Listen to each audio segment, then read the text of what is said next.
Good evening, everybody. This is Mike Tedesco of Wrestleview.com. And Victoria Tedesco. For one final time, at least for probably the rest of the year, we are here live on the Wrestleview Post-Raw show number 53. This is Victoria's last show.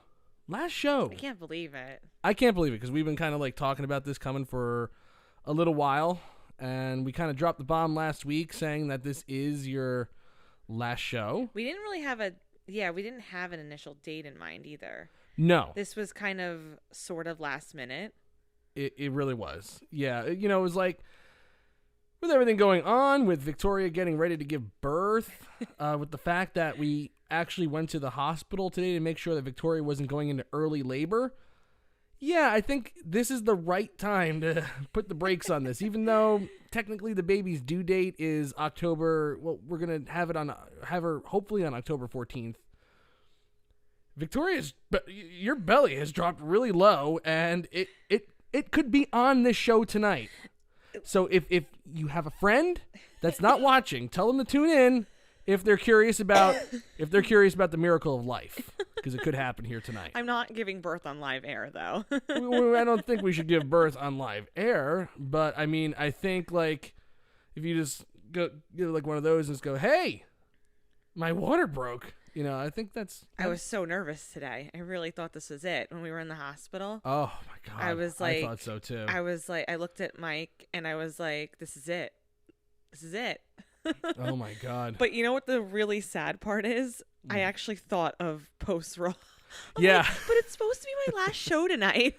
I know. I was like, oh, no, it's supposed to be Victoria's last show. Can't you just wait a little while longer? And this day is actually sentimental to both of us because 14 years ago, we went to our first concert together. That's right. Our first, like, real date we went on today, 14 years ago, to Madison Square Garden, of all places, to go see Elton John. So it's kind of funny. So that was pretty cool. And Elton was 58 at the time, and it was his 58th show at Madison Square Garden. So that's pretty cool. So that's funny, yeah. Well, before we get going here, let's say hi to everybody in the chat room. Let's say hi. So let's see. We got Andrew Elder. Hi, Mike and Victoria. Nafis Sadat. Hey, Tedescos. Danielle Scheel. The Scheel. You got an emphasis on the heel. Victoria and some guy named Mike. Quentin Walters calls it Tedescorp. I like that. Ooh. I like that. Ooh. Kit Dyson's here. Hey, Kit, how you doing, buddy? Let's see. We got Sweet Lou. Sweet Lou in the chat room. He's got. I can't let Victoria see him too much because he's just too damn good looking. Put me to shame here.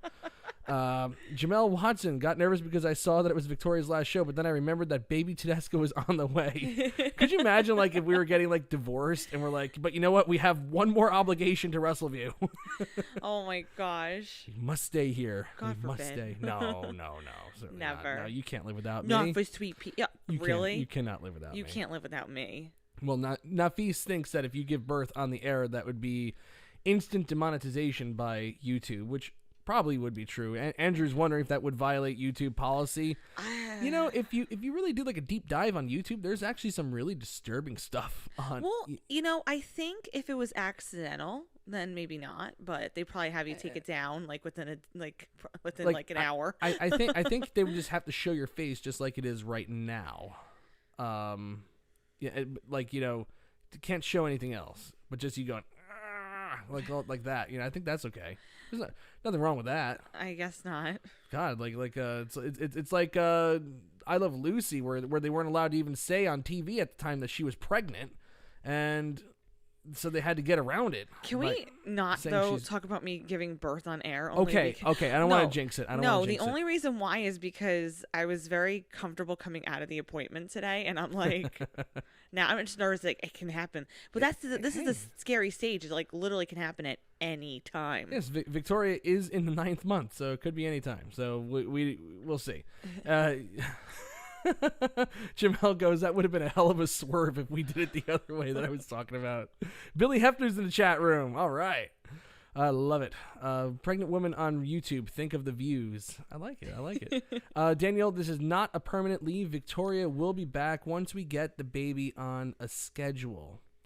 And even when Victoria's back, we'll do a show together, and then if the baby starts to cry, then Victoria will just go disappear, deal with the baby, and hopefully be back in time to finish up our show. Yeah, and so like there's gonna be some change. There's gonna be some changes, and there may be times where, you know, depending upon like her surgery and stuff like that, where I would take a leave again a little bit, and you know, just for a couple weeks or so, and you know, and then come. So the show will just be a little different, but. Right. This is just like it's almost like my maternity leave from Wrestleview for a little bit. yeah. I like that. I like that. It's her Wrestleview maternity leave. Very, very good. Very, very good. Very good way of putting it. Okay. So, Kit Dyson goes, it's a long time between first contraction, anything you have to worry about. You could finish the show.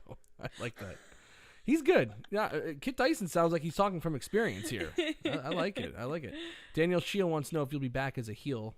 Well, that's part of the story. You got to wait and see it. That's to be determined. Got to wait and see if it plays out that way, sir. We shall see. All right. Well, we do have a Raw to talk about tonight, so that's what we do. You'll notice though that I set this show to go on at 11:10, and I think we came on the air around 11:15. We have a guest star on the show tonight. He was a little fashionably late. You know who we're talking about here. Do they know who we're talking about? I think most people should know by now that, you know, especially after the person appeared on our show last week. By the way, Kit Dyson's wife was in labor for 36 hours. Oh my God, that's not happening to me. I won't allow it. I'm sorry. God bless her. I will not allow that to happen to me. Initiator says that Vic will be back as the 24/7 champion. Ooh, I like it. Yes. Jamel Wanson thinks it's my brother-in-law, your brother Vin. Ooh, good guess, but no. Victoria, please bring in our special guest. Hello, Mercy the Buzzard. Mercy the Buzzard is back with us this week. So yes. Andrew Elder says, "Don't show the baby the Fiend or even Mercy the Buzzard." No. We have to keep Mercy hidden very, very well. Very, very well. I still think that Mercy's going to scare her. Mercy's going to probably terrify her. Yeah. I think. So, but why? So then, why were you like, "Oh, this is for the baby"? I don't know. It's just funny. I don't know. It's like it's like you better to learn fear now than find out about it later on. Need her to be fearful at a month old. You got to prepare them for life. We have to prepare them for life. You know what? I just don't want her growing up and then looking at this and looking at Mercy and being like, "Oh my gosh." I think she'll be okay. I think she'll be okay.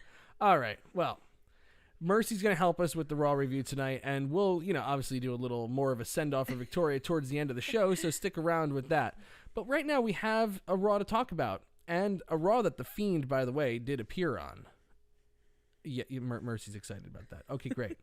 So, this show kind of felt like a little bit of a placeholder. First of all, this Raw is coming live from San Francisco, the first time that they've been in San Francisco in quite some time. They're there back-to-back nights.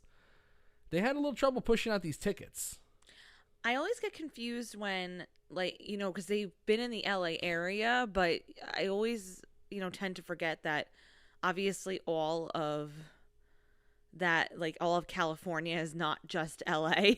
Yeah, I know. that San Francisco, you know what I mean? So, and they haven't been there in a while. Do you think that's why they had a hard time pushing, or is just overall the show? Well, WWE, what they do lately, because they're running less shows than I guess they have in the past, even though this month of September has had quite a few shows. I think with the WWE main roster and NXT, I think they'll run about 50 shows. But the NXT shows, they start at $20 for front row, so or $25 for the VIP experience or whatever you want to call it. So the television tapings, especially if they're in a major market, they push those tickets out pretty high. I mean, when we went to Madison Square Garden, those tickets weren't cheap. No, we got the combo deal, so that was one of the only reasons why we did fairly well. Right, we got the combo deal, and we still spent about $600 on it. Was it $600 all in? Yeah. So I think that's why they had a little trouble pushing out the tickets at San Francisco. Also, let's just be honest, interest in the product is definitely a little down. All the metrics say so. Yeah. Every single metric that WWE looks at that they care about, when they did their big meeting back in July, that they couldn't hide it. They couldn't hide it. But coming up next week is probably, I can't think of another time. Probably since 2001. This is probably the biggest week in professional wrestling. And I'm not going to be here. Victoria won't be here. I will be here. But, man, AEW debuts next week. October 2nd, Wednesday. They finally got some competition coming on the air. Say what you want. They're competition. There's no doubt about it. They're still competition. NXT is going head-to-head with them for the first time. NXT debuted last Wednesday. If you didn't check out my recap, be sure to check it out. I really enjoyed the show. It was 2 hours long. They did 1 hour on USA Network, and then because of, I think, Queen of the whatever that show is that comes on Wednesdays. I forget whatever USA show it is. Whatever USA show it is that they think is a big deal. They put the second hour on the WWE Network, which was fine. And they'll do the same thing this week. Right. But next week is to tune in to the full 2 hours on the USA Network. Right. When AEW debuts on TNT at 8 o'clock for a 2-hour show, NXT will be on the USA Network for a 2-hour show. No more WWE Network. It's going to be live all 2 hours on the USA Network. It's going to be really interesting. You know, I know we're talking about Raw and all that stuff, but damn, it's really, really cool. And then you have the season premiere of Raw 2 days before that on September 30th. And we'll talk about that because they have a lot of big things coming on that, including two very interesting people. And Friday Night SmackDown. Debuting on Fox, the first episode of a 5-year deal worth $1 billion. I haven't watched that movie in forever. I haven't watched it since the night before we got married. So is that? Oh my gosh, that's right. You did. It was on the night before we got married. Yep. That's so funny. So, I mean, look, if you want to be miserable and you have to pick a side, and you miss out on just how many options you have to watch professional wrestling next week, I feel really bad for you. I really do. You know, because it's like I saw people last week, you know, on the NXT recap, just like, oh my God, how could anybody think this is gonna blow AEW out of the water? AEW is gonna kill them. It's like, what? Just enjoy the damn show. NXT had good wrestling. AEW is going to have good wrestling. I don't know. They can both be good and exist at the same time. I don't know why people get so upset over somebody liking something different or not agreeing with you. It doesn't make any sense to me. I'm not even talking about. I'm just talking about the general misery that I see on the internet. I just feel like, you know, this is a really exciting time, and again, I challenge many of you, if you're very, you know, defiant, to kind of like not watch one over the other, like. Especially next week, I think that's the time for everyone to really tune into everything. It should be a whole devotion of wrestling, because you're getting a whole lot of it, and you're getting a lot of things that are new. And this is the peak time to really see like what this is going to be about. And then if you watch something and you're not into it, then don't watch it anymore. But at least give it a chance for the first major week of this all happening. I mean, this is crazy for even the fall. I'm sorry, but this is something that is essentially that is going to be changing the whole entity of wrestling right now, because of the fact that this isn't our usual like fall slump. You know, we're just sitting here and we're not getting any. There's a whole new other company competing, and then there's a whole other, you know, subset of a company with NXT that's going to be going live, right? And then SmackDown going to. There's a whole bunch of stuff that we have to account for, and take a like just watch it at least once, at least next week. Yeah, exactly. And think about, you know, just because of the technology that we have today, think about how easy it will be to watch this Wednesday Night War than it was when you were trying to watch the Monday Night War. How many people in the chat room and listening to me on Spotify, how many people were truly around for the Monday Night Wars, where on one TV you'll have Nitro recording on VCR, at least I did, and then you're watching Raw. Raw is War. You're watching that, and you're kind of going back and forth, seeing what everybody's doing. You can't even understand how crazy it was to live in that time. I don't think that this is going to be like the Monday Night Wars at all, but man, just having the DVR is going to make it so much easier. It really, really is. You don't have to run back and forth between two TVs and have them both on. Like, what's going on? What's going on? What's going on? What's going on? You can just kind of set your DVR. You don't even have to watch it in the same night. You can just watch it. You can watch NXT if you want to give that your live rating, or you can watch AEW if you want to give that your live rating. In fact, I would even encourage people to watch AEW over NXT, because AEW is the one that needs more help than NXT will. NXT's got the WWE machine behind them. They'll be fine. Everybody should tune in live to AEW and watch NXT on the DVR, I think. Well, you know what's funny? Like, it actually... You don't really need to pick a side. You know, people who really are adamant about picking a side, you don't really need to. You don't. Because like you just said, you can watch one over the other and then have one DVR'd. So people that pick a side are, God, they must be in like Twilight books where it's like you're either Team Edward or Team, what's the other guy's name? You Team Jacob. Ew, you were going to say what I was going to say. No way. Yes. Really? Because that's immediately what I thought, because it was like, oh, it has to be one or the other. I'm not a Twilight fan, so that really never like was an issue for me. But right. I like Nafi Sadat's advice here. I'll read Mike's recaps first and foremost, and then I guess he'll decide which one to watch. I like that. That's good. That's a good one. I like that one. By the way, if anybody is interested in recapping, we are looking for an AEW Dynamite recapper. As long as it's not you, it's okay. Yeah, I can't do both NXT and AEW at the same time. Sorry, so it was a little like I'm a little human here. Little side. Yes, and Victoria. Victoria needs me every now and then for, I can't do all of them. No. But, Jamel says this is a shot in the arm that TV wrestling has needed. Think about how bad fall TV has been the last few years with the lack of creativity with WWE. This is a good thing. I agree. And okay, let's just talk about what's happening with WWE. We have the season premiere coming up for Raw. And already they were showing off new graphics for what they're going to do for Raw next week. Yes, they were. And SmackDown, from what I understand, is going to go through a complete and total revamp on how they present the show. It's going to be more closer to like a sports-oriented thing, even though they had a little bit of a rough run with Fox over the weekend with Keith Olbermann, with Keith Olbermann kind of going nuts because Braun Strowman was in the announcer's booth during the Cardinals and Cubs game in the second inning. Like, who cares if Braun Strowman was there? Seriously. People went nuts. And then Rey Mysterio was shown at an event, and they called him, hey, he looks like Nacho Libre.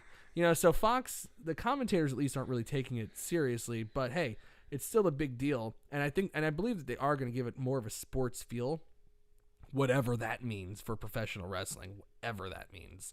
But man, it's gonna be a big deal. If anything, I'm just looking forward to a hopeful change in format for these shows because they are so formulaic. I'd like to just see just a little shake up to the look of the show. I agree. I think it's just time for a whole kind of fresh start. I think everybody needs a reset, and this is the ultimate reset that the company can have. Yeah. And it's nice to know that there's, like I said, it's healthy competition. You can have healthy competition.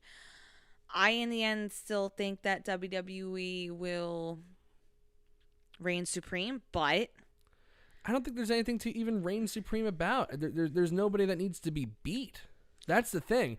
Like, Nitro was no doubt trying to siphon off WWF at the time, their viewers, and kill them. Trying to kill the company, raid them of their talent, and basically send them into oblivion.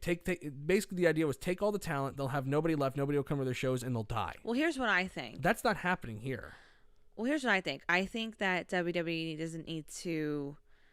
I think they're just going to do their own thing, revamp and whatnot. Mm-hmm. They have AEW on the back of their head. But I think AEW will try to take over, if that makes sense. I think they'll be the type to be like, oh, we're going to be the bigger and better company than WWE. I think that they're the type to say things about WWE along their shows and kind of like throw shade towards them. But I think WWE won't acknowledge it. They'll just do their thing. But I see AEW more like being like, this is a competition. Well, obviously they are. Kenny Omega is making no bones about it. And honestly, they should probably keep Kenny Omega off of like any type of social media at this moment because it makes them kind of look like this small company. Like WWE's not saying anything about them other than Vince kind of referencing them in a conference call in July. That's what I'm saying. There hasn't been much. There hasn't been. No, there really hasn't been much. Like, look, the one thing AEW has to do, that they have to do, and I get it, this is the post-Raw show, we'll talk about Raw in a few moments. The one thing that they have to do is just tighten up their social media game here. Please don't let your people go on social media and start talking about WWE and talk about, WWE's trying to screw us and this and that. That should not be. You're already putting yourself at a handicap. I get that they're trying to make themselves out to be underdogs, but this is a fight that doesn't need to be happening. No, AEW is there because they want to give the fans the best product, and they think that their product will be the best alternative for the fans. They think that they'll do it better than WWE. So do it better than WWE. Don't talk about WWE. That's what I'm saying. I think you should have the mindset that you'll do it better, but don't talk about it. That's all. Like, just keep in mind that your focus is to give people the alternative, and just keep your priorities in mind. And don't have to mention WWE's name. You can again, if you're makes them look bush league. If you're in the the privacy of your meetings and your conferences among the company, by all means, and talk about it all you want. I'm sure WWE does the same thing. Absolutely. But just don't air it out for everybody else to see. Don't have your, your talent do it, and don't have, public figures who are running the company do it either. Right. That's all. Trevor Mishke makes a good point here, and I hope I got your name right there. Actually, I think this might be the first time Trevor's joining us here. AEW is playing too much defense. They need to focus on building their product and showcasing themselves rather than pointing out the differences with WWE. Absolutely. That's the perfect way to put it. I couldn't put it any better myself. No, and I don't think we should. That was actually great, Trevor, so thank you. Thank you, Trevor, for wrapping up our segment here. Now we can just transition into WWE's Raw. Now we Raw. can transition into Raw. Yes, absolutely. Jamel also with a little point here. It was done when WWE did it in the 90s with the Nacho Man and Huckster. It was small time when WCW damn near copied late 90s WWE, especially when Russo was in charge. These are all good points. Wow. And I'm very, very I'm very, very hopeful that Cody Rhodes and the Young Bucks, they're great students of the game. I think they'll learn from history. I hope they do. I sincerely hope they do, because I am so rooting for AEW, it's not even funny. I want them to succeed. I want wrestling to have more opportunities for guys and girls to work, because if AEW's not there, there's only one place to work, and not everybody makes it there. Okay? So we want to have as many options as possible. So don't pick a side. Root for the wrestlers. They're the ones who put their bodies on the line for our entertainment. I'm rooting for everybody to get a solid paycheck and get what they deserve. I'm excited. This should be just be excited. Just be excited for wrestling again. Like this hype. That's it. Okay, so let's talk about this Raw, which really was a placeholder, just kind of setting up for the season premiere of the show next week. Mm-hmm. Which is kind of weird to say it's a season premiere when it's on all year. The season never really ends, so it's just like, okay, it's another show, but it's a theme show, I suppose. There you go. I do like these season premiere shows. I remember one year they did, actually, well, speaking of, we'll talk about him later on tonight, they opened up a season premiere of Raw with Chris Jericho and Bray Wyatt in a steel cage match. And I remember that Raw being pretty good. I also remember that Raw for a specific reason, because after that steel cage match that opened up Raw that week, it was almost a year and a half before Raw opened the show with a professional wrestling match. Every single show, over 75 shows, I would say, in a row, opened up with some sort of promo. No matches whatsoever. That was a long run, but that was a really good season premiere. So I hope they open up with a match, and I hope the week after that they open up with a match as well, so we don't ever have that again. Anyway, that was just a little interesting little tidbit. So Raw kicks off with Seth Rollins, WWE Universal Champion, making his way to the ring. Cuts a decent babyface promo. I wouldn't say it was exceptionally great, but it wasn't terribly bad either. Just basically saying that, I'm not really, I was mugged by 5 guys last week, and I was faced with the living embodiment of a nightmare staring him in the face. He could only hope it was a bad dream. that he could wake up from, but it wasn't. It was real life. In less than 2 weeks, he has to step inside Hell in a Cell and defend his title against The Fiend. He doesn't care. He doesn't have to tell the crowd what the Hell in a Cell structure can do. He's going to do what he always does when he has his back against the wall. Survive and prevail. At SummerSlam, no one gave him a chance against Lesnar. He survived and prevailed. At Clash of Champions, Braun Strowman gave him the fight of his life, but he survived and prevailed. And at Hell in a Cell, he'll survive and prevail. They send out Braun Strowman, who is still mad. The crowd was a little mixed tonight. They didn't. There was a light. Get these hands chant. This wasn't really like a fired up crowd. No, definitely not. Not at all. But anyway, Strowman says, unlike Bray Wyatt, who runs around and pretends to be Mr. Rogers playing psycho games of puppets, if he has a problem, he'll let you know and tell you to your face. And he blames Rollins for costing them the Raw Tag Team titles, which, by the way, after I said they shouldn't have lost the Raw Tag Team titles, the Raw Tag Team titles, one half of the champions wasn't even on the show this week. Dolph Ziggler just gone, I guess. Maybe the fight with Goldberg that he had in Las Vegas, I don't know. Yeah, they're playing it. Yeah. That is such a storyline. It's not even funny. And he's reading Hornswoggle's book. That is such a storyline. It is not even funny. Strowman basically challenges him, or Rollins challenges him. They're going to have a match in the main event. So that sets up the main event, and let's just skip right to it. Main event, Seth Rollins and Braun Strowman. I watched this match. I don't really have many gifs of it because it was kind of late in the show, and TDE Wrestling didn't really have that many gifs of it. I thought, for my money, and tell me if I'm wrong, chat room, and you tell me if I'm wrong, Victoria. Yes. I thought that this was better than their Clash of Champions match. It definitely was, 100%. Even in the... and it was only one night and a few hours. Even the build itself tonight would just seemed like it had a lot more, authentic feel to it. I feel like this whole thing kind of made more sense. Right. Strowman's out there wondering why, he has to lose the opportunity and why other people are kind of stepping into his way. But this all seemed like they finally got the pieces of the puzzle together to have these guys work in a certain way. Yeah, I agree. I felt when I watched the match at Clash of Champions with Rollins and Strowman, I thought it was just like they're just ripping off the Brock Lesnar format. Yeah. And it felt like I saw this match at SummerSlam, and it's just a guy with longer hair and a little beefier.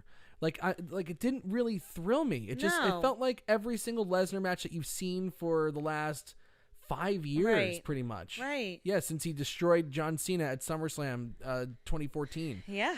But this one actually had a much better flow to it. Yes. Strowman actually stayed more true to his character than pretending to be Brock Lesnar at Clash of Champions. Very authentic. You're right. The authenticity of it. Yeah. He stayed true to his character. It felt like a better match. It felt like it flowed better because Strowman was doing stuff that was in his wheelhouse. Loves to do the shoulder into the post thing. Running people over with the shoulder blocks on the floor, power slam on the floor. They did a lot. Actually, they did a lot of devastating moves on the floor tonight. No, not just really in this did. match, but overall. Another match had a really nasty bump that I was like, I would not do that in a throwaway match. But hey. That's why I want to have more places for wrestlers to work, because they put their bodies on the line like that. If you're gonna take unnecessary slams on the floor, at least I hope you're getting a good paycheck for it. So have somewhere to work.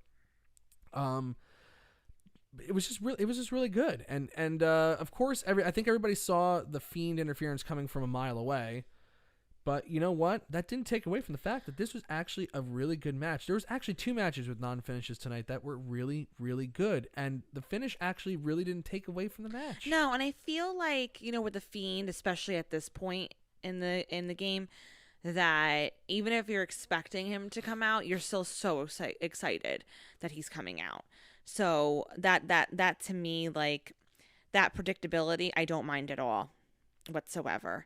Again, because there's relevance. There's relevance to him coming out. He's been teasing everything with Seth Rollins and Everest. So, again, I think that it was all about progression tonight, and the way they opened up the show, and then the way they ended the show. It just made a lot more sense. Yeah. This is what the kind of thing you were looking for in their feud initially. Yeah. So, I enjoyed it. Yeah, I thought it was really good, and the Fiend stuff was really, really well done as usual. I am literally obsessed. You know, he was I believe Braun Strowman was getting ready to scoop him up and hit a running power slam on the floor, and the lights go out, and here comes Mercy. Here comes Mercy. And Jesus, I was gonna show a GIF. Now I can't show the GIF, but because Mercy's here. You can still show the gift. All right, Mercy said it's okay. All right, Mercy gave the go ahead. All right, Mercy gave the go ahead. I'm gonna show a little bit of this GIF here. Just Bray Wyatt, the way that they do the lights and all that stuff. Him crawling over to Rollins was awesome because he crawled over to Rollins, and Rollins, who was pretty beaten down by that point, actually started to scream, which was really, really funny. And initially I was like, I don't know how I feel about that, having the Universal Champion screaming in fear. But you know what? For what this character is, it kind of works. And if anything, it puts Wyatt over more. And then he goes back over to Braun Strowman, hits him with another mandible claw, takes him out. Just really great stuff. The lights flickering. Although it was kind of funny, though. You could see that there were a couple of stagehands holding lights and going like this at ringside just to get better lighting in the ring. But Mercy doesn't like that I exposed a production secret there. Mercy's looking to the camera for those that are listening on Spotify, by the way. But you know, I watched this and I'm thinking, God, they're going to be in Hell in a Cell. There's almost I can't imagine a scenario, and that's why this is like so crazy to me, and I'm kind of expecting them to ruin the Fiend. But I can't imagine a scenario where the Fiend doesn't walk out of Hell in a Cell with the title. Now, before Rollins went out for the main event, he said, my life is, basically hell. I have to face Braun Strowman tonight. I'm not really happy about that. I have to face. By the way, Rey Mysterio is facing him at the season premiere next week for the title, which we'll talk about that. We'll talk about that. I know. And so he's like, I'm not happy about that. And then I have to defend the title against Bray Wyatt, in Hell in a Cell. So I think they're going to beat him down so much this, obviously on this show, yes, and then next week that I believe he'll lose, have some kind of injury coming into it and then lose. Because I just can't see a scenario. If Bray Wyatt doesn't walk out with the title, it's going to weaken him significantly, and that's just my opinion on it. That's just my opinion. Agreed. Mercy agrees with. So 100%. I'm actually really looking forward to a Bray Wyatt title run here, an actual Bray Wyatt title run. That one in 2017 does not count. And for those who are kind of saying, there's been talk amongst the last few weeks about, oh no, it's too early and it's too whatever. No. Bray Wyatt's been in the company. It's not like this is just an entirely new individual coming in, and he had a revamp in the character, but he's still Bray Wyatt at the end of the day, and he's still somebody who has who had so many missed opportunities in the past. Like they have to kind of strike while the iron's hot here. Like he's so over, he's so powerful, and yep, this is where although again I think that someone like Bray Wyatt and the Fiend should be more of like a showcase, not like an everyday like feature type thing and every week having matches and stuff like that. This still is a little bit different because you're getting a balance between like the Mystique and like the Mr. Rogers, Bray Wyatt and everything else. They can still work with it, and if he wins a title and still be like an active champion for the most part. So right, for those who are saying like, oh, it'll just be a situation where the title's not really on the show as much, but that's okay in this case because he is active in other ways where he doesn't have to be like wrestling and in your face all the time. Right. I agree. And like if anything, we've learned to live with the title not being on Raw every week with the Brock Lesnar situation. But man, I'm thinking a little bit ahead. I'm thinking now, everybody just hold on to your horses here. Hold on to your hats. Think Survivor Series is coming up. Brock Lesnar's facing Kofi Kingston for the title on the debut episode of SmackDown on Fox. I think Lesnar's winning the title there. And if Bray Wyatt wins the title, champion versus champion, The Fiend versus Brock Lesnar at SummerSlam. I'd love to watch that match. I would love to watch that match just to see how they get out of that finish. Mercy's so excited now. Oh, I'd love to watch that match to see how they get out of that finish. Oh my God, I'd be so curious. That'll probably be the finish where Wyatt gets the mandible claw and doesn't let go. That's the only way that match could end. But hey, you know what? I'm fantasy booking. I'm having a little fun here, but that's what this kind of big time wrestling can let you do. You know, you can kind of dream a little bit here. And when's the last time you could really do that? Why can't we have fun? I don't understand. You know, it's like God. This is just such a big time for wrestling right now. There's so many cool things that are happening. I'm really, really excited about it. Really, really excited about what's coming. But man, hey, The Fiend versus Brock Lesnar, a one time only. That'd be pretty cool. That'd be pretty cool. No title on the line. Just see what happens. Hey. Just WWE, don't mess this up, please. Oh yeah. Seriously. Oh God. It can only go downhill. That's gotta have hope. Jamel Watson said earlier, you gotta have hope, Mike. You gotta have hope. So I'm doing my best here. I'm doing my best. Okay, let's talk about why Rey Mysterio is facing Seth Rollins next week. Now, they announced yesterday, I believe, that there will be a fatal 5-way match with Rey Mysterio, Ricochet, Robert Roode, AJ Styles, and Shinsuke Nakamura. A fatal 5-way elimination match to determine who will face Seth Rollins for the Universal Championship on the season premiere of Raw, which is before Hell in a Cell. And I'm thinking in my head, I'm like, okay, that's cool and all. That's really cool. But, like, why does Bray Wyatt have to wait until Hell in a Cell to get his opportunity, and somebody's now going to leapfrog him, now is the number one contender, and could potentially mess up this match? I really hope they don't do a 3-way, by the way. Are you using logic? I know. I shouldn't use logic. I know. Come on, Mike. I know. I even put that in my tweet that I shouldn't use logic, but, you know, like, I talked about how much I hate the heel authority figure. How many times have I talked about that? Tons. I mean, most of us do. It's just a storyline. And it's a storyline that they've done for 20 years, and they finally backed away from it. They definitely backed away from it on Raw. SmackDown still has Shane going crazy and doing his thing, but Raw has no heel authority figure. There's no authority figure whatsoever. But this would be the perfect time to bring in a figurehead leader. Think of a guy like Jack Tunney, who's just there to make the big announcements, okay? Somebody who's like the president or the commissioner or whatever, you know, doesn't have to be seen every week. Just kind of like how they used Linda McMahon during the Attitude Era, where, you know, everything would be going crazy and then Linda comes out and just kind of makes it right, because that's the only way that it could really go at that point. Because Vince isn't going to do it, isn't going to do the right thing. So you need to have somebody to kind of balance that out.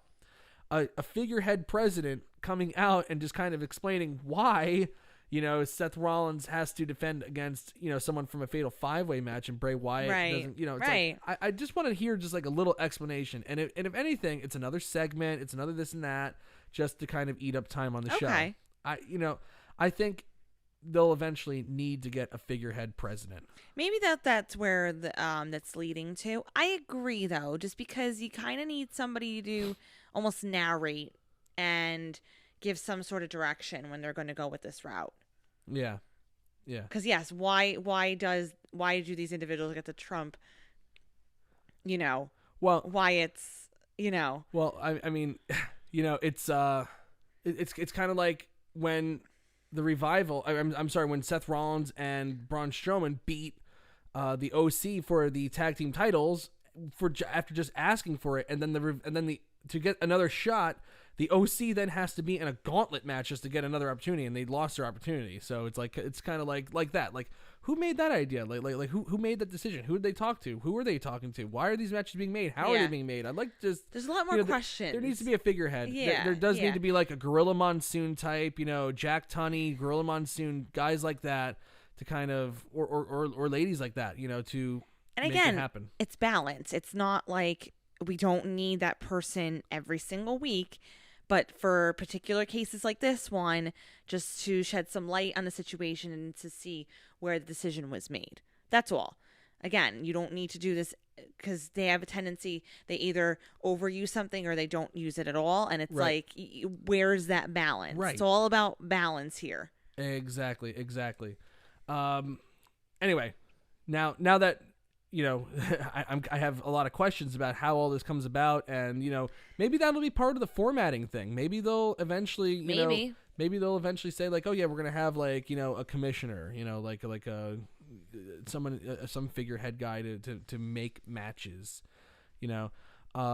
Oh, James Lasserenz is in the chat room. By the way, we have to mention James Lasserenz, and we're going to be talking about him at the end of the show as well. President JBL. Actually, I kind of like that idea.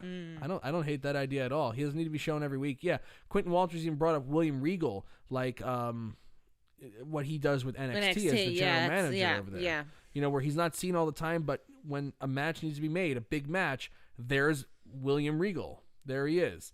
So, okay. Yeah, those are great ideas. I like all that stuff. Now, just getting to the Fatal 5-Way Elimination match. This was an actually really good Fatal 5-Way Elimination match. I really enjoyed it. I did too. I really did. It had a great feel to it. Yeah, and like how many times do you get to see Rey Mysterio and Ricochet square off? Oh my gosh. It was a short little thing. And I like the little, I always like sometimes with these fatal whatever matches, 4-way, 5-way. And I like the how people are going to team up for a little bit in alliance together, and then they separate and they go against each other, and then you have faces going against each other, you have heels going against each other. They team up sometimes, they don't. That to me, I like that whole how they're going to, and these 5 individuals are just damn good just in general. Yeah. So when you get to see them like square up against each other in the ring, it's always a good time. Right. And I have to say, of everybody in that ring, has anybody experienced a career surge like Robert Roode has in the last few weeks? Wow. I mean, good for him, He came from though. obscurity, like totally dead in the water, to now a major player. You know what? They've been doing that a lot with people lately. Chad Gable is another one who was like in obscurity, and now he's like a relatively featured character. I really like that. I think like Robert Roode is somebody who should be in that tier, in my opinion. Well, he has something to offer. He does. And but he had that hype initially coming in. People know him. People have experienced him. People were really looking forward to him. And if he's utilized correctly, there you go. Right. This is where his tier is. I don't think he's in like the whole jobber or whatever they were doing with him at all. I agree. I agree. I always thought that he had a little more to offer. I thought that the age thing kind of played against him. But, they really botched it when he first had the mustache. I mean, that was like a really over thing. And then the next week he's like back to nothing. So like, I'm kind of glad that they're using him in a way that's actually me too beneficial to not just for his career, but for everybody on the roster, who could stand to work in, bigger segments with a veteran who knows what he's doing. Knows his way around the ring. True. He's not gonna be a champion or anything like that. But that's okay. He's at least gonna be a good mid-card enhancement talent. Yeah. I guess until Drew McIntyre gets back, I guess. But Mysterio looks great. Mysterio, they are portraying him as if he's some broken down on the roster, like just because he's in his 40s. Anything but, though. But, anybody who's seen Rey Mysterio outside of WWE before he came back, anybody who experienced him at All In, and just saw him in a brief, really great main event against the Young Bucks, knows that Mysterio can still go. And tonight, it was just like and obviously you watch all the matches that he had with Andrade, the guy can go. And he was taking some big risks tonight. He hit an Asai moonsault where he landed directly on one of those bad knees. I love that thing where they slide him out of the ring, and he usually lands on his chest, but this time Robert Roode slid Mysterio out of the ring, and he landed on Ricochet in a splash. Oh my gosh! Really, really cool. And the final moments with Mysterio and Robert Roode, where Mysterio just was knocking him around, Roode was cutting him off with spine busters, and then he gets him into the ropes. Great stuff. Amazing. Really, really good stuff. Vintage Rey Mysterio. Ooh. Vintage. And he keeps dedicating all this match to Dominic. Oh my God. Can you imagine Dominic at ringside next week with Mysterio and Dominic turns on his father? Oh. Even though no one's really invested totally in the Dominic character. Like nobody really knows who the hell Dominic is, and you kind of forget that he's even there. Him turning next week I don't think it's gonna be next week, but I think it's gonna be at some point. You think it's coming? Well, I think Dominic still has to make his debut. I think they're gonna team up, and then eventually, after teaming up for a few times, maybe they even win the Raw Tag Team titles. But eventually, Dominic will have to turn on him because that's the only way this can go. Yeah, they're building it up so nicely. And what the other thing too, I was thinking was that with Dominic, what they can kind of do is if he does eventually turn, right, that he can kind of say, "Oh, Dad, I was using you this whole time." Like, well, or he could say, like, because in storyline in 2005, which is like, I can't even believe that this happened. It existed. Oh gosh. Apparently, Rey Mysterio. The storyline was Rey Mysterio had really low sperm count or something like that, and couldn't impregnate his wife. Okay. So instead of just going through the conventional route where you kind of go to a birthing clinic, and maybe go to a sperm bank. No. Here, Eddie Guerrero. Here's a solo cup. Go fill it up, and we'll put it in my wife. And Dominic is actually Eddie Guerrero's biological son in storyline. And they had a match at SummerSlam, a ladder match, custody of Dominic, custody ladder match. That's fantastic. Like, that's a thing. That's a thing. God, like, it would be so great if he turns on Ray and is like, "You're not even my real father. Eddie's my father." Ooh. But I don't really have much faith in that because they did say that Jason Jordan was Kurt Angle's son, and then when Kurt Angle retired, he thanked all of his kids except for Jason Jordan. So they didn't keep that storyline going. So and I mean 2005 is 14 years ago. And he abandoned him again.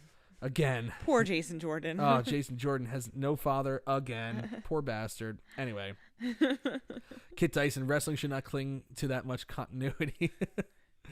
But I mean, it'd just be nice to incorporate Eddie Guerrero in a storyline in a pseudo positive way. Because after Eddie died, it was like horrible. I can't believe that. Like, people, I can't even. I don't even know who could possibly think that most of that stuff that they did with Eddie Guerrero after his death was a good idea. Unfortunately, I can't comment too much on that. Yeah, I know you weren't watching. So imagine this. Eddie Guerrero just dies. Everybody's in shock because he's only 38 years old. He dies. Right. 2 months later, they have Randy Orton in the ring staring down at Rey Mysterio and going, "Eddie Guerrero's not in heaven. Eddie Guerrero's in hell." Like, good God, it was such exploitation. Listen, so gross. And I thought the Jim Neidhart stuff was bad. So yeah, well, the Jim Neidhart stuff was bad, and that's why I got all fired up about. I feel like that's even 10 times worse. It is. It is. It really is. So I didn't even know what got that. It's just all creepy. But anyway, this is a great Fatal 5-Way match. There's a lot of stuff they can do with Dominic and Rey Mysterio. I was surprised to see Ricochet go out first in this match, but I figured it might come down to Mysterio and Ricochet, but maybe they're saving that for some other time. I hope they are, at least. Yeah, I think they could. I really hope so. And that's all the big stuff that happened on Raw tonight. I'm trying to look around to see if there's anything else. Well, this will piss people off if I say this is a big thing. What? But Carmella is the new 24/7 champion. Yeah. I don't really like it too much. What? No, I don't. Really? No. Are you kidding me? I think the 24/7 title definitely needed some sort of shake up. Yeah. There you go. But no. Nope. I don't. Okay. And the reason why is I loved the fact that R-Truth and Carmella had this thing going on, with she's protecting him and she was helping him out, and she dealt with the whole R-Truth's stupidity and everything, and I definitely wanted to see somebody now, but again, I just don't feel like they can get as much comedy with the women's division. So yeah, I know. That's why I'm because they are, and oh my God, I am the worst female. They really don't have a lot of personality. No. To be able to keep this going for very, very long. A lot of the female jobbers, do you know what I mean? So because you're not going to see anybody like legitimate going for this. So, well, I mean, the very first people that they sent out were Dana Brooke and Sarah Logan. That's what I'm saying. Whoever else to chase after them. It's like, it's like at least like when you had like everybody else chasing after R-Truth, it was a little. There's a lot of those comedic figures where you can kind of like have those storylines and stuff like that. That's why I'm not really looking forward to this. Mercy the Buzzard, I have a question for you. Oh gosh. Yeah, I have a question. Mercy, are we spending too much time analyzing the WWE 24/7 segment? No? Oh, no. Okay, good. All right. No, because it is part of the show, and it is something that's part of the show. And honestly, and sorry if everyone doesn't want to hear me, but No, I'm kidding. No, only because I just feel like that was something that people look forward to, and it's something that happens throughout the show each week. So, and there's been a lot of like exciting things with it. So I just kind of feel like that it's just now it's kind of just losing its luster, and now that Carmella has it, Yeah, I think the 24/7 title had like a good run during the summer. But yeah, the joke's kind of over now. It's it was time to freshen it up a little bit, just like it's time to freshen up everything on the roster. So this is part of that freshening up process. So I can't. So how do you feel about it though? I didn't hate it. It's just something different for the title, just something different. Yeah, not excited. I'm not really too excited. We'll see though. It's not something that's designed to get you excited, But it's supposed to be funny, and then it has potential. But it kind of becomes pointless though. Like if it's not going to be something that's going to entertain you, then why even bother doing it? So that's my whole point. Right. Well, I mean, it is entirely pointless to be honest. But it's funny though. Like if I'm, but again, it's funny. Like I want to be entertained. It has its purpose, and that's to entertain. Right. So I just find that if it's not going to entertain people, then you shouldn't even bother doing it. Right. So I'm just curious to see now what they're going to do with this, because there's not a lot of female talent that has a lot of personality where you're like, oh gosh, it's so funny. Right. Well, we'll see. It's just another opportunity to see if these women can shine in that role. Then. Well, we'll see. I'm the ultimate anti-feminist. Yeah, I know. Really, Victoria just hates women. Man. All right. Well, anyway. The Viking Raiders. Let's go to the quick hits on Raw. The Viking Raiders versus the OC. This was actually a really good match. The OC had a new theme song, by the way, too, which was actually pretty cool. But I really, really like this match. You know me. You're like pro Viking Raiders. I'm pro Viking Raiders. I have been since they came on. Even when they were the Viking Experience, I was still into them. I did want to see something beyond squash matches, though. And finally, tonight was the first time you really saw something beyond the squash matches. They actually had a match. They did the thing in the 10-man tag at Madison Square Garden, but it's not. You can't really say that that's a featured tag match. No. When it's 10-man tag. No, and this was a feature tag. Yeah, this was definitely featured, and they had a really good match. I'm like that, kind of like Jim Ross guy where, two big hosses in the ring, and here they go. We got 4 hosses in the ring, and they're just hitting hard on each other. That's that's the kind of wrestling I like. I like just seeing big guys in the ring just beating the crap out of each other.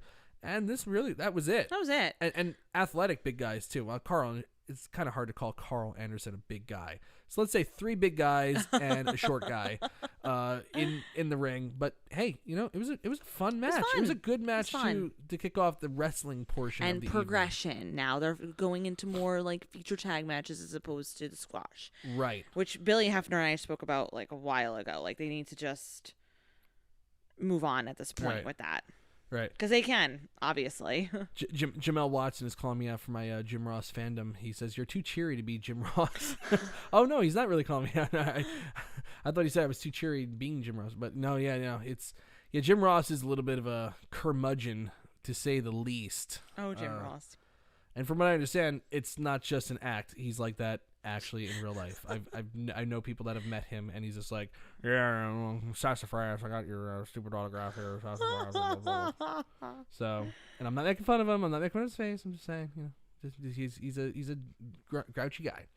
Okay, Michael Cole backstage with Raw Women's Champion Becky Lynch. just talking about, why did you challenge? Was it really wise to challenge Sasha Banks to a Hell in a Cell match when she's on a hot streak? Which I don't really know what is hot about her streak. She didn't win the title at Clash of Champions, even though she won technically by disqualification. That's not really a streak. And Lynch goes this whole thing, she came to Raw, she picked Raw and she wants to fix the division that Ronda Rousey destroyed. And she wants Sasha Banks on a hot streak so she can bring her down. And then Cole's like, oh, well, she's been in Hell in a Cell. And Banks, the only Hell in a Cell that women have ever had, and Banks was in it. And Lynch says, yeah, well, she also lost it. The point of Hell in a Cell isn't to keep Bayley out, to keep Banks in. She's going to get her hands on Sasha Banks. Banks ran away at Clash of Champions, but she better take her chance at Hell in a Cell. Another, Becky Lynch cooled off for so long after WrestleMania. In the interim after WrestleMania, she wasn't really hot. She's got that fire back. The promo that she cut before Clash of Champions on Sasha Banks, after the week after they got engaged, they did the pre-tape promo with her. That promo was so fire that sold the Clash of Champions match for me. It was not just the segments with Sasha Banks, which were very good. That promo itself made it feel like a main event match. And again, Becky Lynch hit us with another good promo that makes this Hell in a Cell feel like the real main event, even though The Fiend obviously is going to be in the main event. I find that, she's the money promo. She's like Steve Austin with the money promo. Yeah, and that's the thing. I think that, like with Becky Lynch at this point, it's nice to see. Okay, this is like where I'm actually pro-female. It's nice to see that you have a woman in there who's really like taken seriously now and who's going to make something that you want to invest in and you just really want to you want to take interest in it. And the way that she's been cutting promos lately, it's almost like she can make anybody over, which is awesome. So she's getting herself over, but then she's also putting effort into making somebody else look like a legitimate opponent as well. Right. You're right. That's solid analysis. That's what we're going to be missing for the next few weeks and months. Oh, stop it. Oh, I am. I have to say, I was really terrified that they're going to bring Maury Povich on the show because he's been kind of saying on social media that he wants to settle this paternity thing. They didn't really do anything with Mike and Marie Kanellis at all tonight. They did have Rusev come out and squash EC3, but not much follow-up at all with the Rusev thing. And in fact, they even insinuated that he's also not the father. So, just, oh God, if Maury Povich comes on the show, tune in, because it's just going to be me by myself, and you're going to get the rant of a lifetime. Because, ooh, I like Mike's rants. Oh God, it'll be like when they brought Jerry Springer on the show, and that was such an embarrassment. Oh when the Bellas, or just in general? In general, yeah. They had him on twice. They had him guest host a Raw a while ago, and then they also did him with the Bellas, right? Yeah, when they had their feud. Oh God. James Lester goes, "You are the parents, Tedesco's." That's good. Yes, I at least I hope so. I hope Mercy might have beat me to it though. I don't know. Ew, no. No, she's very cute. I don't know. Maury, I don't know. Just Maury Povich. It's like I can get into 24/7 stuff. You're not going to get me to stretch my mind for Maury Povich. I can't. That's who you. I can't demean myself that much. That's where you draw the line. I have to draw the line somewhere. Otherwise, I just feel like a complete total loser watching the show. You have to kind of justify things sometimes. I don't know if I can justify that one. Anyway, we got Sasha Banks versus Nikki Cross in a match that went 2 segments that felt like it went 3 hours. Who thought it was a good idea to put Sasha Banks in there with Nikki Cross for that extended period of time? That was painfully boring, super slow, didn't look good, didn't do either of them any favors. The only thing that was good was the finish, because I liked that Nikki Cross hit the crossbody off the top rope and then Sasha immediately rolls into the bank statement. Wasn't expecting it. It was a good finish. But man, to get to that finish was some really bad wrestling and just kind of exposed Sasha Banks a little bit. And that's not what you want to be doing right now. We need to have Sasha Banks in short spurts. Yes. And then let her have long matches with good people. Nikki Cross is not the person to be having the long match with. No, definitely not. Again, like you said, let's just keep Sasha Banks to a minimum in that sense, you know. Right. Let her again put her feet in the water, short matches, short promos. Right. Big stuff for big events. Right, because this really just exposed that, you know, I mean, like, number one, the crowd still doesn't know what to make of Nikki Cross and Alexa Bliss. Nikki Cross a week or two ago was playing the heel, and now she's supposed to be a face. Like, I just don't understand, and no one's invested in the character. So again, you have a character that has no heat. The crowd isn't sure what to think of her, and she's having long matches with Sasha Banks, who's supposed to be challenging for the title inside Hell in a Cell. You want to protect Sasha Banks? Don't send her out there for a 2-segment match. No, that's not what you do.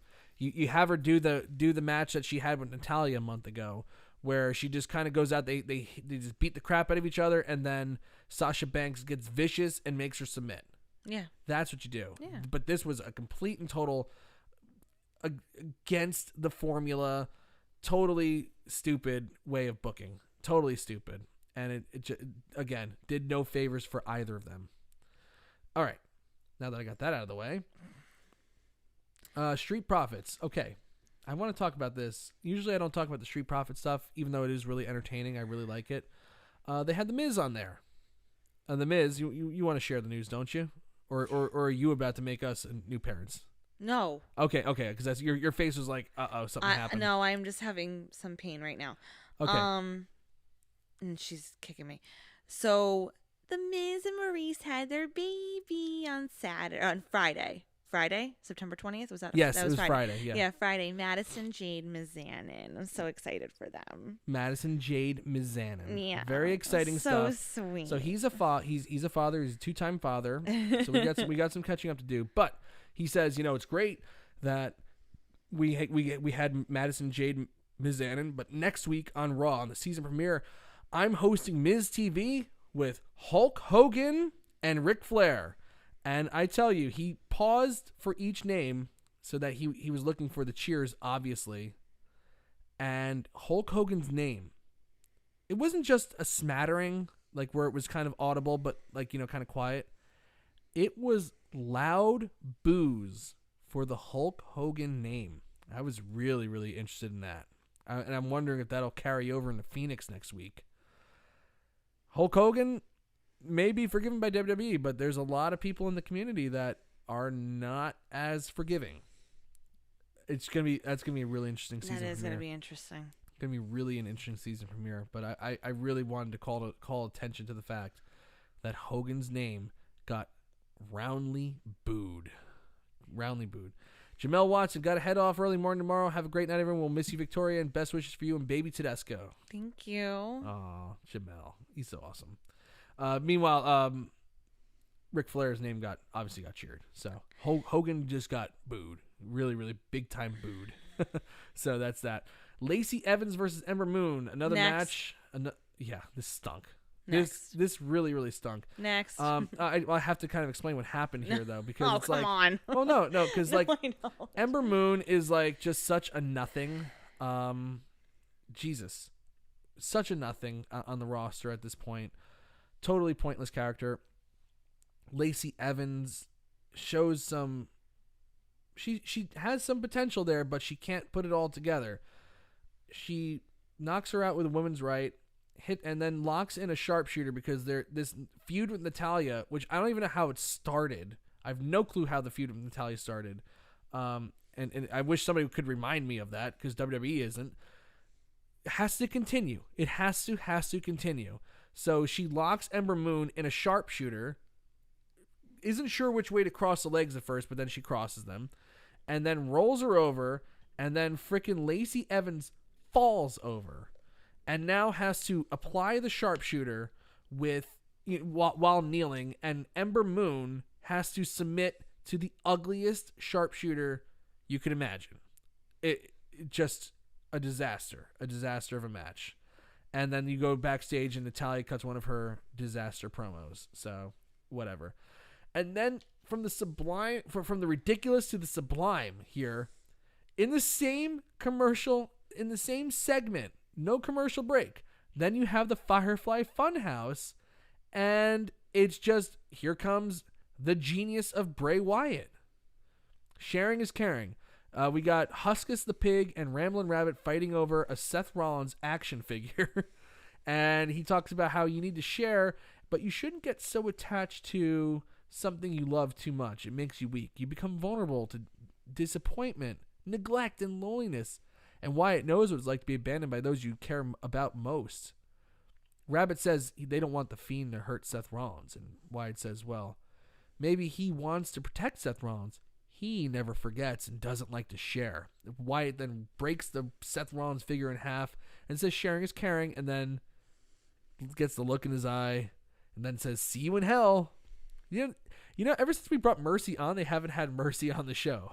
It's Poor Mercy. I think it's because we have to like give Mercy back to them or something like that. Bring Mercy in a little more. We can't really. Sorry. Sorry. Yeah. Back up a little bit. Sorry. Okay. Yeah. So, what do you think, Mercy? Was that a good segment? Yeah. I thought so. But Mercy says he should have been in it too. I agree. All right. Skipping over that. Okay. I think. Oh, and I think this is the last thing that we need to talk about here. All right, the last thing that we get to talk about, the last segment of Raw that Victoria gets to talk about before she takes her little hiatus here, is King Corbin versus Chad Gable. Wow. No, actually, I gotta say, I'm joking. Corbin, this is actually good. Baron Corbin came out in probably the coolest King of the Ring outfit I've ever seen. I'm gonna try to pull up a picture of it real quick because it was so freaking cool. They remixed his music with some kind of royal theme, and hold on, I gotta see if I can pull this up. No, honestly, like if you told me a few months ago that, you know, when my last show would be for a while, that it would be my last segment last match I would talk about would be something with Baron Corbin and Chad Gable and Baron Corbin's King of the Ring, I'd be like, ugh, really? I know. But he's just evolved so much. He really has. Like, talk about, like, character change just in general. And, like, just the match ability alone.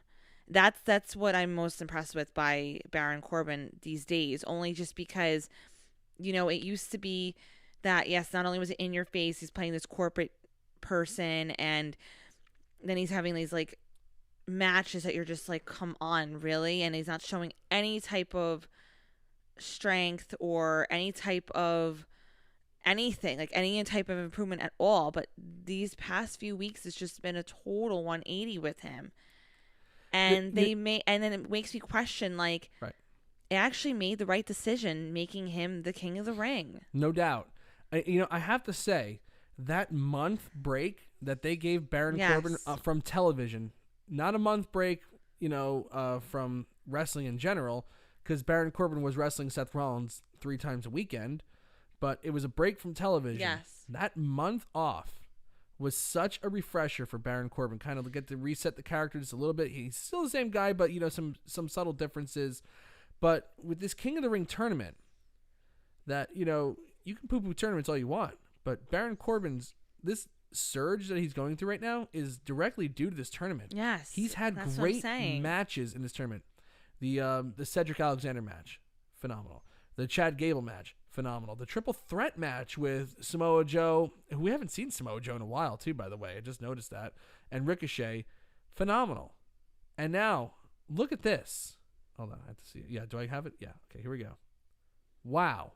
Is the black crown, the black scepter, this kind of like fox cape that he's wearing, that's friggin' cool. That looks really, really cool. Never thought I'd put those words together with Baron Corbin. Cool. And that is such a great look. Oh my God, that's such a cool look. It's quite amazing. Yeah, and it's a hell of a transformation for him. And by the way, he's not having bad matches anymore. But that's what I was saying before. He's in there with really good guys. Chad Gable is a tremendous hand. And he gave Baron Corbin an absolutely killer match. And that's the thing. It's showing that, like, apparently that Corbin can work. So right, yeah. I guess really so. Can. All this time that they've kind of invested into him, what we weren't seeing initially is what I guess WWE was seeing. Yep. Yeah. So well, he wasn't being utilized correctly. No. If that's but how you want to phrase it. They saw something and they continued with it. Just they pumped the brakes and had him have his break off TV. Yeah. And then they kind of just, I guess when they planned about this King of the Ring tournament, he was obviously the first runner, right. the one that was going to be winning. So, right. And it worked out. I thought it was going to be like Ricochet or Andrade. I thought the whole tournament was set up for Andrade to win, but guess not. And Andrade kind of like took a little dip lately. Oh, Andrew Elder corrected me. It is a wolf cape. I want to correct that. It's a wolf cape that he's wearing. So, yeah, the lone wolf. That makes sense, of course. Yeah, hey. So, hey, but, man, it's a great look. I think this could be, if he keeps having matches like that, like he's having against Chad Gable, or he's in there with good guys and he can hang in there with him, this could be a really great run for Baron Corbin. A run that I was not expecting him to ever take. So he went, like Quentin Walter says it best, Corbin went from meh to exciting matches. Yes. So that's pretty good. And Quentin and I were the meh people for Corbin. That's right. Yeah. If anybody was meh on Corbin and his abilities, it was Victoria and Quentin. So let's check out in the chat room. Give us a thumbs up, thumbs down. What did you think of Monday Night Raw? And we'll take a look at the Twitter poll while everybody kind of collects their thoughts and tells us what they thought of it. And we have 65. Oh, thank God, it's 65. 65% thumbs up, 35% thumbs down for Monday Night Raw. What is everybody in the chat room saying? I know we're on a little bit of a tape delay. Nafi Sadat gives it a thumbs up. All right, so they're slowly coming in. Slowly but surely we'll get them. But if I had to grade a 69 thumbs in the middle for Daniel Schell, thumbs up from Grash. Oh, Grash is joining us. Thank you, Grash. I have to say, and that's my last contribution for a while from Quentin. Oh, Quentin, don't go away. Don't go away. I'll still be here. Andrew Elder, thumbs up. James goes, LOL, thank God, it's 65. Quentin gives it a 69. James didn't watch as usual. Billy Hefner gives it slightly down. I really like the Fatal 5-Way. I liked the Baron Corbin stuff. I liked Rollins versus Strowman, but all that happened in the last hour and 15 of the show. And the first 2 hours, other than the Viking Raiders match, just dragged for me. I gotta give it a thumbs down. I'm gonna give it a thumbs up just because it's my last show. Okay, yes.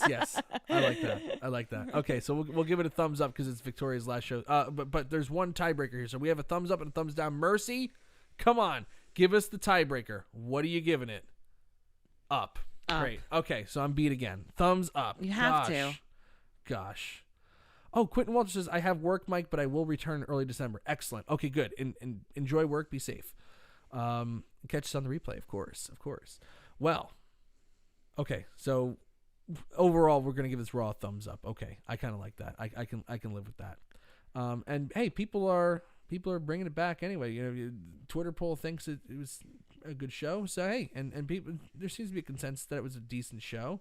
So I'll live with that. I can live with that. For me, I'm a little more critical than everybody else is. Well, you gotta watch. If you ever read the Raw recast, Mike is so mean. No, You're the worst. I'm just realistic.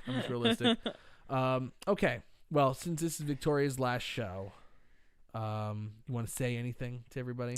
I just want to say, when we were talking, literally right before the show, there's a lot of things that happen in this world that, you can be I'm not much of a people person just in general. And there's a lot of bad things that go on in this world and not a lot of not a nice people. But just from doing this show, there's faith in humanity for me, because this has just become another family. Meeting all these different people and talking to all these different people, it's just been amazing.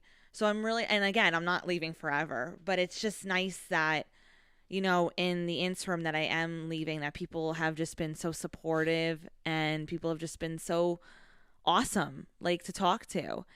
And I really do enjoy doing this. So that's why, it's not a matter of oh, I have to come back or whatever. I can really do whatever I want, but I want to come back. I really do enjoy doing this every week. And this has just been amazing so far. And I can't wait to come back and do it again. You know, again, it will be a little bit different with our little sweetheart, but still it's nice that, and even for her, just how amazing people have been, like just so supportive, you know, and just even I'll never forget the show when we told everybody about her diagnosis, you know, we just had an outpour of support. And it's nice to know that like this little human over here has has all that.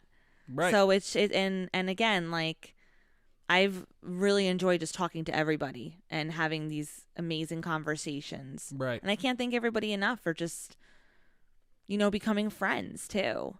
Yeah, it really is like you know, we joke around, people in the chat room and all that stuff. You know, we got some really great people in this chat room. We really do. And you know, I really have to say, and I want to put it out there, you know, publicly. James LaSorenza announced tonight, he was talking with Adam Martin, and the donations for Crimbus this year are going to be going to us, for the baby. Our little baby is being born with a mild form of a spina bifida called lipomyelomeningocele. Closed spina bifida, but still spina bifida nonetheless. And it's been decided that you're going to contribute to us, and I can't express it enough. Me either. That we are just beyond humbled and honored, and you know, it just really, you know, we've had a rough, you know, go of it. You know, sometimes it's not easy, you know, dealing with this diagnosis. It's not obviously what you want when you're expecting your first child.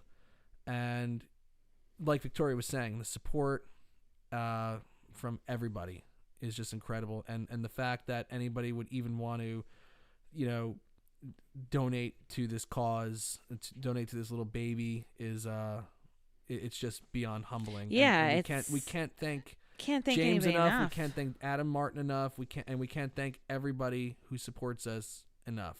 You know, everybody from a guy like from you know, James LaSorenza, you know, just thinking about it. Billy Hefner has been there every step of the way. You know, Quentin Walters and Nafi Sadat always mentioning the baby whenever they say hello to us. To Hayden Barker, who when finding out about the diagnosis, gave us a whole bunch of links and references to check out about spina bifida, and kind of, and Hayden himself is you know, lives with spina bifida. Yeah, it's just amazing support, you know, and for people just being brave enough too, like to share their stories, just in general, not specifically with spina bifida, but there have been people in the Wrestleview community who have been like, you know, I know somebody who had a birth defect. I'm living with one. You know, so it's just amazing to see like how many people, again, for like this little human right here, they care so much, you know? And there are some people who don't even know us even too, and are like just doing things like to help support the cause, and for her as well. Yeah. It's really, really cool. And again, like, you know, like you can get sucked up in the negativity of wrestling internet sometimes, you know, like today I got a really unnecessarily nasty email, you know, directed at me, you know, just, you know, it's like you can just be absorbed with that and think that that's just the wrestling media, and it's really not. That's not. Wrestling media is people like the people in our chat room, you know, and the people that we interact with at shows, you know, like that's the wrestling community. That's the wrestling community I know. Yes. People that actually, you know, that love the product and are excited about the product and don't take it too seriously, you know, that's what it's about. And that's the kind of community I want to be a part of. And, you know, you guys have made it such a great community for us. You know, we'll come back. We'll, you know, the two of us will be back doing shows, and we can't wait. You know, in the interim, I'll be doing shows. Mm-hmm. So, you know, you'll still get your daily dose of, you know, your weekly dose of a Tedesco at least. And of course, we'll keep you posted. And we'll, of course, keep everybody posted on the baby. And just like a dad, I will obviously I will have pictures of the baby to show off, whether you want to see him or not.